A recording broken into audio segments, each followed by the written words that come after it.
Hi guys, so itong video dito ay ginawa ko para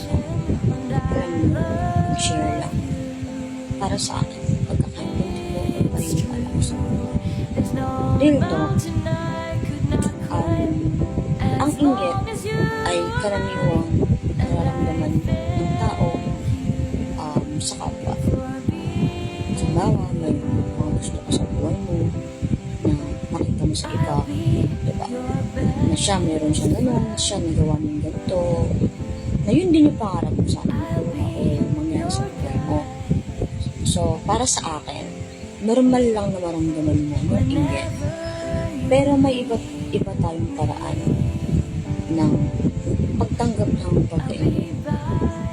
Kasi, inggit for me is nagiging masama lang yan kapag gumagawa ka or nang hindi maganda sa taong kinaingitan mo o sa taong nasa kanya yung gusto mo, siya yung nakakuha ng mga bagay na gusto mo na sa buhay mo at gumawa ka ng mga bagay-bagay against that person.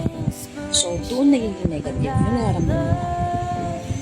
So, for me, pwede mong gamitin yung nararamdaman mo for you to actually do your best to also have that.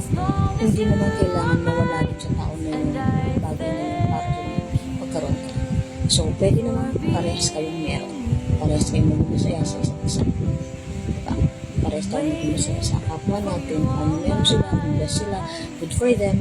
And then, kung masaya sila, good for them. And what you can do is do your best to actually have that as well.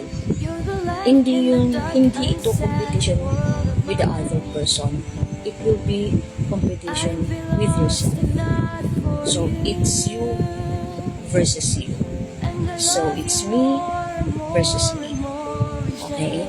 So, if you are better, make sure you can be the best. Parang ganun. For me. So, inggit, normal lang yun. Naiintindihan ko, pinaramdaman mo. At naiintindihan ko na sa sarili ko. So, yung iba kasi, ito maingit, hindi tama yan. No. Nag-iibig lang siya tama. Kung gumagawa kayo na hindi maganda, again, that person na kinikitan. That's for me. Thank you.